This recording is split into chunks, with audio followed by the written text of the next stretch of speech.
Well, it's good to see you again. This is the third lesson in the series of Why I Believe. Why I believe in God, why I believe the Bible is the Word of God, God's communication to mankind, and why I believe that Jesus Christ is the Son of God. So let's get into it. First of all, his life was the subject of prophecy. That would be my first reason or first thing I would consider here.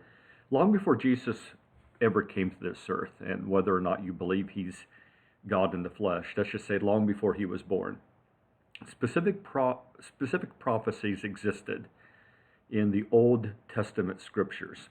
That is, those prophecies were not written after the fact by Christians. The book of Isaiah was there in print. It was being translated into Greek from Hebrew 100 or so years before Jesus was even born. We know from the discovery of the Dead Sea Scrolls, which are ancient copies of every book of the Old Testament except the book of Esther and multiple copies of Isaiah, that they date from 100 to 300 years before Jesus showed up in the first century. And the Dead Sea Scroll copy of Isaiah reads the same way that your modern Isaiah reads today. So it's not like Isaiah 53 is somehow different among the Dead Sea Scrolls or different in the Septuagint than what you would find in your standard English Bible. And so that's astonishing. We have someone whose life is foretold in quite a bit of detail before they're even born. I mean, imagine looking out into the future 700 years from now and predicting the character of a person, how they would die, what they would do, etc. And that's what we find in the Old Testament, in the book of Isaiah. 700 years before Jesus was born, we have specific predictions. In fact, we have about 300 and some prophecies about the Messiah in the Old Testament. And here would just be a sample of them. Some of these you probably already are aware of, and I'm just going to give you the Old Testament reference because that's really all you need. You already know where the New Testament reference is. He would be born in Bethlehem. That's Micah 5 and verse 2. And there was more than one Bethlehem, and so Micah mentions a very specific Bethlehem that is a very small town at that time. He would be preceded by a messenger, Isaiah 40 and verse 3, the voice crying in the wilderness. He would enter Jerusalem on a donkey, Zechariah chapter 9, verse 9. He would be betrayed by a friend, Psalm 41, verse 9. He would be betrayed for specifically 30 pieces of silver, and those items would be cast into the house of God, and they would be given to the potter. And so there's about 4 things of that prophecy that have to be all correct for the prophecy to be true. It has to be the right number of pieces, 30. It has to be the right metal, silver. It has to be thrown in the right place, the house of God or temple. And then it has to be given to the right person after that. And that's Zechariah 11 and verse 12. He would be forsaken by his disciples, Zechariah 13:7. His hands and feet would be pierced, Psalm 22 verse 16. He would be between 2 thieves during his death, Isaiah 53:12. His garments would be parted and lots cast for them, Psalm 22:18. Gall and vinegar would be offered to him, Psalm 69:21. He would be buried in a rich man's tomb, Isaiah 53:9. Not a bone of his bones, not a bone in his body was broken, and that would be Psalm 34:20. Now, that's not a complete list. That's just a sample. If Jesus was a mere man, there are a number of these prophecies that he would have really no control over. And then that's one theory that sometimes people float out there. Jesus arrives, he reads the Old Testament, and he then tries to manipulate his life to make it look like that he's fulfilling these prophecies. But there's a major problem with that. You really have no control over who you die among. You know, the other two, that was not Jesus's decision to die between 2 thieves as far as something that a man could manipulate. That is something that was chosen by the Roman governor at the time. The fact that not a bone in him was broken, he had really no control over that either, because, you know, you can't really determine when you die when you're on a cross. You know, if you got a gun or something, yeah, you can determine when you die, but when you're on a cross and you basically can't commit suicide, You can't determine when you die. And so that was very significant of you can't determine what people will say to you when you're on the cross, and you can't determine what people will do with your clothes once you're on the cross. So there's a number of things that really Jesus had, you might say from a human point of view, if he was just a man, he would have absolutely no control over such things. The mathematical probability of one man fulfilling just 8 of the prophecies I mentioned is 1 in 10 followed by 17 zeros. If you converted that number, 10 followed by 17 zeros, to silver dollars, you would cover the entire state of Texas up to 2 feet in silver dollars. The type of death pictured in Isaiah 53 and Psalm 22, that is hands and feet pierced, yet no bones broken. Okay, so the thing is, though, that is a method of execution that did not exist when the prophecies were uttered. You see, the method of execution in the law, when it talks about a person being hung on a tree, it was they were stoned first, bones broken, and then their body afterwards was hung upon a tree. But the death of Jesus is different than that. His hands and feet would be pierced, but there would be no stoning. No bones would be broken. That method of execution did not really come into existence until the Persians, and then it was adopted by the Romans, and then by 300 years after Jesus, that method of execution then is outlawed. And so there is a pretty narrow window for how long crucifixion would be around as a method of punishment. So the method of death prophesied about the Messiah had a very narrow window of fulfillment, and the method of death did not exist when the prophecies were initially given. That's significant, I think. Oh, the other prophecy about his garments being parted and lots cast for them. There's actually 2 parts of that prophecy. And it's interesting how that prophecy played out in John 19, 23 and 24. The garments were parted except the outer cloak, which was seamless. And so the soldiers decided not to, rip that apart. You get this piece, you get this piece. That is, it was, like, hey, we're going to ruin it if we do that. And so there was 2 aspects of that prophecy. There were garments that he had that were just kind of parted out. And then there were garments that people cast lots for. There was two things that had to be true in reference to that prophecy. All right. Secondly, his miracles. If God became man, and that's what the Bible claims happened in John 1, verse 1 and verse 14. In the beginning was the Word, and the Word was with God, and the Word was God. Verse 14, and the Word became flesh and dwelt among us. Okay, so that's very clear the Bible makes that claim. If that happened, you would expect then that individual would do amazing things. And so we're really not surprised that Jesus manifests control over nature in calming the storm, gravity, and walking on water. He heals all manners of disease and sickness. He has power over death. He raises people from the dead like Lazarus in John 11. And he is able to cast out demons. And so he has power over Satan. He has power in the realm beyond this life. So, you would expect that.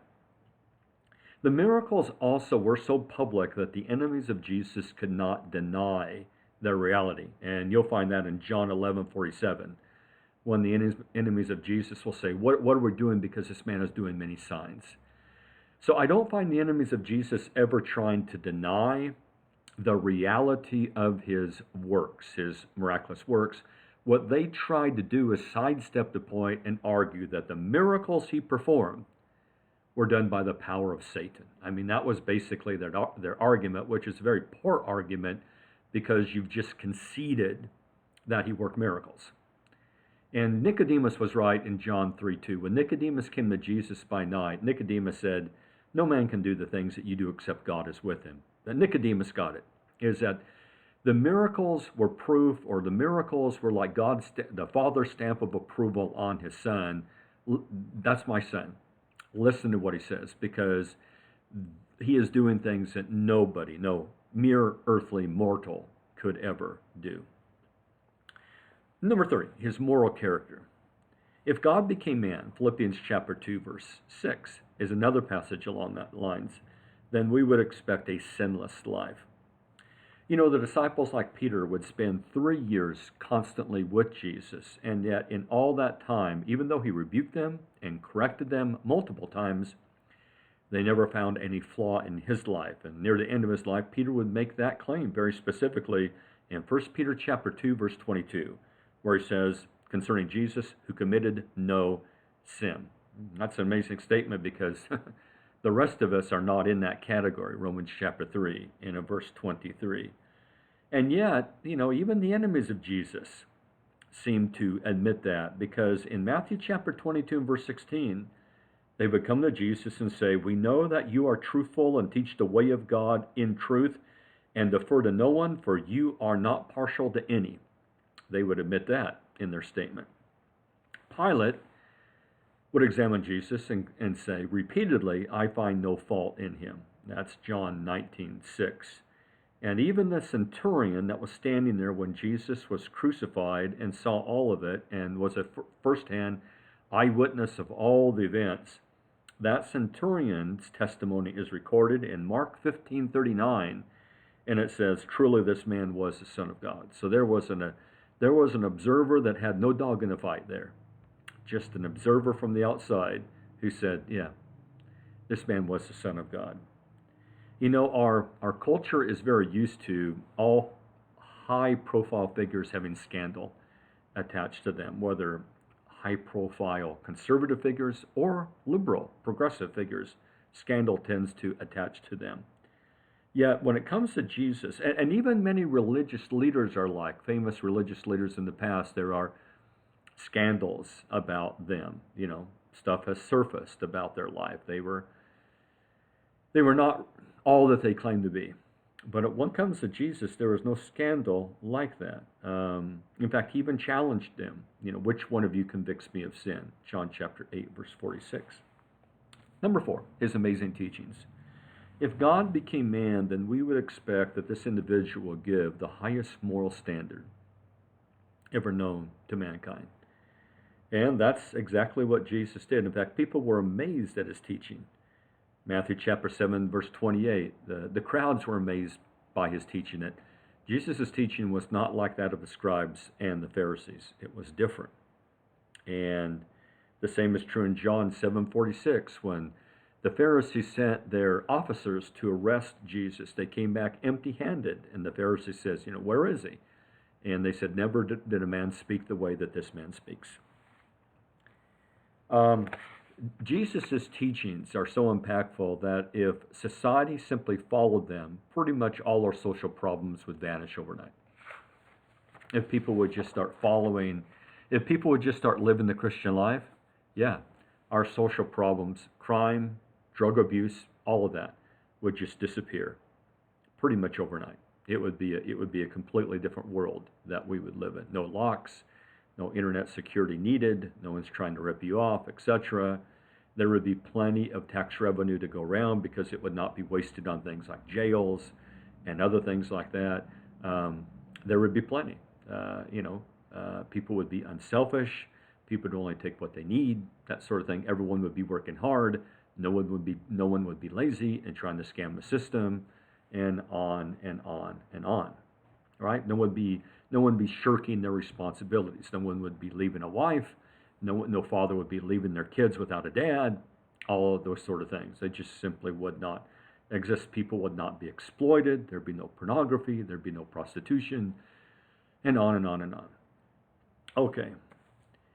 Number 5, his ability, concerning his teachings though, in his teachings we find this ability to take the most complicated issues and problems and boil them down into just a real, clear, concise, almost a couple word sort of statement.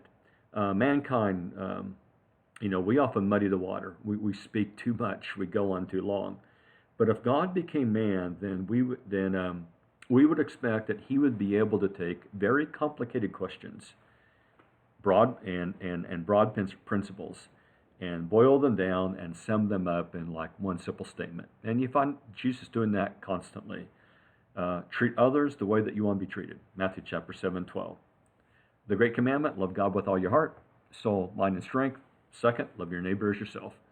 Every other law that God has given fits somewhere into those two basic laws. That's Matthew 22:36 through 40.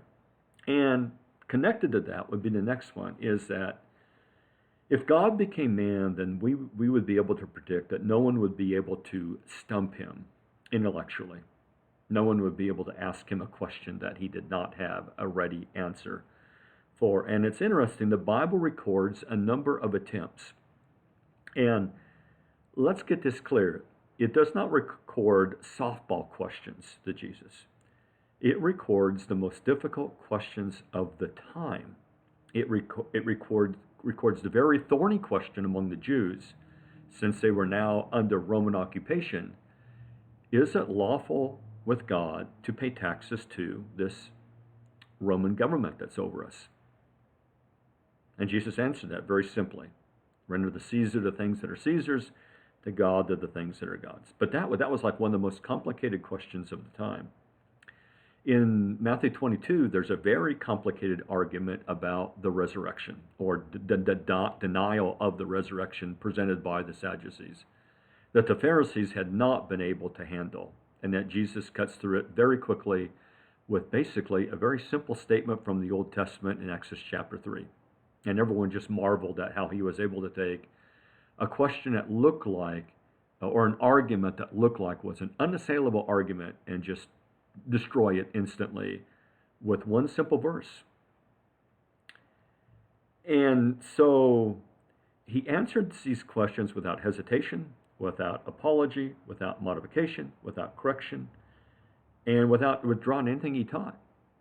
The same would be true with the question about divorce in Matthew chapter 19. That is still a very, people consider a very complicated question. You know, what's the rule on divorce and remarriage? Can you divorce your wife for any cause at all? And boy, that's a question that even a lot of religious people walk a wide circle around. And you don't hear that. Churches may talk about like divorce recovery, but you don't hear them talking about the sin of divorce or what's God's rules on divorce. So who can divorce? And when divorce happens, does anyone have a right to remarry, or who has the right to remarry? Man, Jesus gave an answer that was simple and concise. It was based on Genesis and what God had said, that God's law had been the same from the beginning. God created a man and a woman, a male and a female. They come together. What God has joined together, let man separate. And the only exception would be for sexual immorality. That you are allowed, you don't have to, but you are allowed to divorce or put away your mate if they have cheated on you. And that would be Matthew chapter 19, verse 9. But there was no allowance for the person that cheated. They don't have the right to remarry. And so that takes a lot of people today by surprise in a culture that treats divorce so casually, that treats divorce like, hey, you start out with a starter home, then you move up, and finally you get the home you really want. And too many people view marriage and divorce that way, is that you kind of start out with your little 1,200 square foot marriage, and then, then you get rid of that, and then you get something bigger, and then finally you get your dream house. Well, usually that doesn't happen that way when it comes to relationships. Okay. All right. He made the claim. That would be another thing. And what I mean by that is that when we say that Jesus is the Messiah, we are not putting words in his mouth. We're not making a claim for him that he did not claim. Jesus plainly, on numerous occasions, claimed he was the Son of God. He was the Messiah. Peter confessed him as the Messiah. And Jesus' question was, who do people say that I am? And Peter said, you're the Christ, the Son of the living God. And Jesus fully endorsed that confession in Matthew chapter 16 and 16 through 18. But that's not the only time. Jesus would say him and the Father are one in John chapter 10. In John chapter 5, that people need to honor the Son just as they honor the Father, that Jesus is worthy of the exact same honor as the Father. In John chapter 14, that the person that has seen him has seen the Father. that he is of the exact same nature of the Father. In John chapter 8, before Abraham was born, Jesus existed. That Jesus' existence is prior to the existence of Abraham, that Jesus is eternal, that Jesus has always been, whereas Abraham became or was born. All right. Now, a lot of people try to argue that this is, there was Jesus. Yeah, there was a real historical Jesus. And anyone who says that there was no actual historical Jesus is like, well, then you might as well say nothing else ever in history ever happened. Because there is because if we're not going to accept all the evidence there is for the existence of Jesus of Nazareth, not only the entire New Testament, but all the Old Testament prophecies, and then all the secular references outside of that, then we can't believe in the existence of any person of history. Period. Okay, so yeah, there was a real Jesus. Okay. But people try to argue, though, that, yeah, there's this real Jesus, but he kind of lives and he dies. And then the people after him, like his followers, like people like Paul, they're the people that kind of invent. They kind of reinvent him. They turn him into the Messiah now.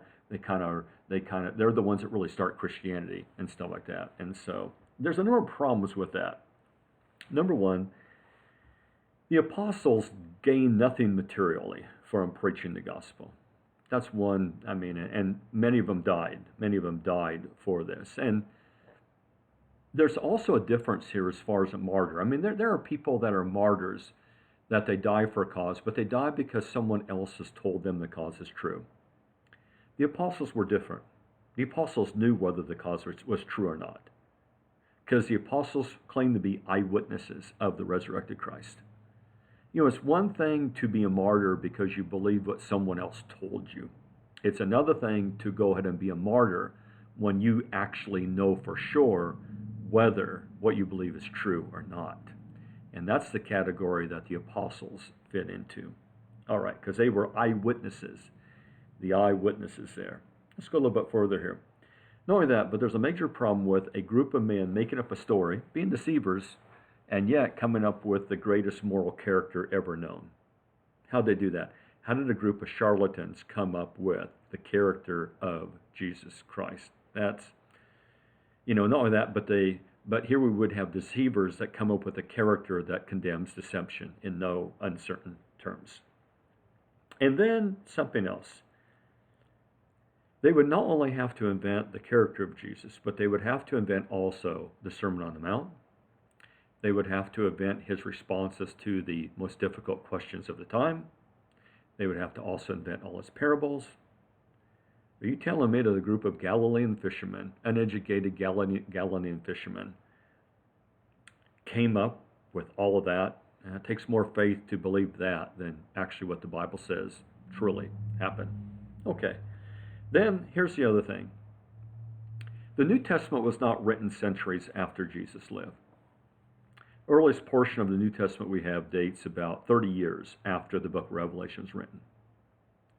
Which means, and not only that, but we have men that are called the church fathers. They're not apostles, they're not inspired, but they lived after the days of the apostles. They would live like in the 70s, 80s, 90 AD, and they quote extensively from the New Testament.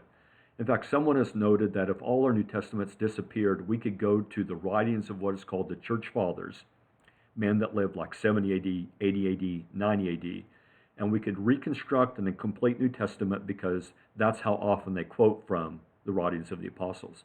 Well, that means that the entire New Testament is complete, in print, and is circulating like around 70, 80, 90 AD. Now, here's the thing. If it was all made up, you got a major problem, because you're going to have to pass the scrutiny of the generation that those events claim to have happened within. You see, the first audience that received the New Testament, the first audience that heard the gospel, is not an audience centuries later. It's an audience that actually had lived through the events.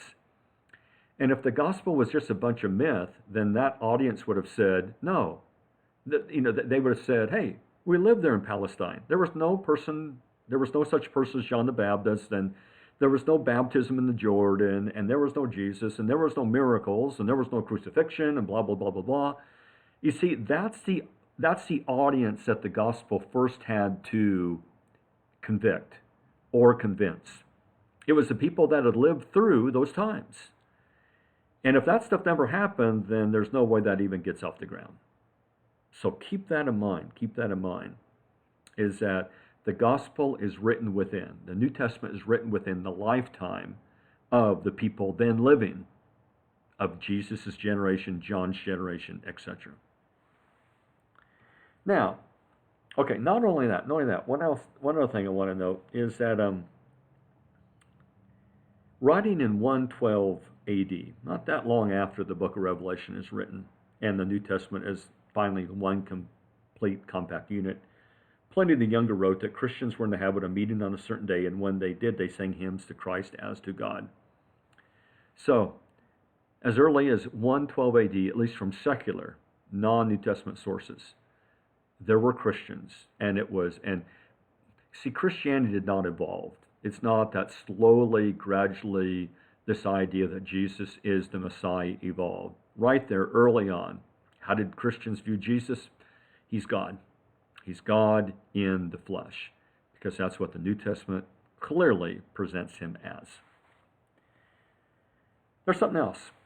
Jesus lived at the right time. There is a prophetic window, you might say, that we have here. And what I mean by that is this. Daniel 2, in Daniel 2, 44 and 45, Daniel predicts the arrival of a kingdom. And when Jesus and John showed up, they said the kingdom of heaven is at hand. And that kingdom is the church. It's the new society. It's Jewish and Gentile believer that are all one in Christ. But Daniel's prophecy is very specific. That kingdom would arrive during the day and age of the Fourth Empire. Nebuchadnezzar and his Babylonian Empire are empire number 1 in Daniel's vision or prophecy. The Persians and the Medes are empire number 2 in that prophecy. Alexander's Greek Empire is number 3 in that prophecy. And the Fourth Empire is obviously the Roman Empire. And Daniel 2 says, in the days of those kings, God will set up a kingdom. And so right there's one window. The window is that the Messianic kingdom that the prophets promise in the Old Testament, the window for the fulfillment of that prophecy is within the lifetime of the Roman Empire. And so there's one window there. We can narrow it down even a little bit more when it comes to Jesus' death, the method used, crucifixion. Crucifixion does not show up until at the time of the Persians, and by about 300 or so AD, it's gone. Okay, so there's a window. There's a window there. Again, no one practices crucifixion today, and no one has, and people, it's just something that's not there as a method of capital punishment. The other thing, the prophecy said that the Messiah would visit God's house, God's temple. Okay, Malachi 3:1. The temple was destroyed in AD 70. And the genealogies that noted which tribe you were from in the Jewish nation, whether you're from the tribe of Judah, whatever, those genealogies all were destroyed in AD 70 as well. And so, basically, the prophetic window closed in AD 70 for anyone to be able to claim they're the Messiah. And my point there is that the prophecies about the Messiah in the Old Testament have passed their window. And if Jesus wasn't it, then there really is nobody, because the temple had to be in existence, the genealogies had to be in existence, the method of death where your hands and feet were pierced but your bones were not broken, that had to be in existence, and the Fourth Empire had to be in existence as well. All right, so there's a prophetic window there. And then number 9, when Jesus was alive, some people in the crowds said, when the Christ shall come, he will not perform more signs than those which this man has, will he? That's John 7:31. Very telling observation. They knew that Jesus had basically covered all the bases. The thought was, because the leaders were saying this is not the Messiah. And their thought was, well, if this is not the Messiah, what's the Messiah going to do? I mean, He's already done, he's already raised the dead. He's already walked on water. He's already fed the multitudes. He's already healed every disease. He's already stopped the storm, etc. I mean, there's nothing left for the actual Messiah to do. That was a great point. That just tells you that Jesus had left nothing undone when it comes to the credentials that he provided. In fact, in John 5, Jesus said, hey, if you're looking for evidence, okay, take a look at this. He said, number one, evidence I'm the Messiah, the Old Testament. The Old Testament talks about me. Moses spoke of me. Okay, there's evidence number one. John the Baptist, you acknowledge him as a prophet, and he said, I'm the Son of God. Evidence number two. Evidence number three, the miracles that I work. And so he said, hey, the evidence is there. Don't argue that there's not enough evidence. And too many people are like that. Well, I would really believe if there was more evidence. And I think God is insulted by that. Psalm 19:1 and Romans 1:20, there's so much evidence just in looking at the universe that you're without excuse for not believing in God and seeking after him. Then, well, what's the only real choice left in this category? Well, first of all, was Jesus a deceiver, an intentional liar? No major problem with that. Did a deceiver give us a Sermon on the Mount, which condemns deception? There's nothing in the gospel accounts that indicates that Jesus was a deceiver in any way, shape, or form.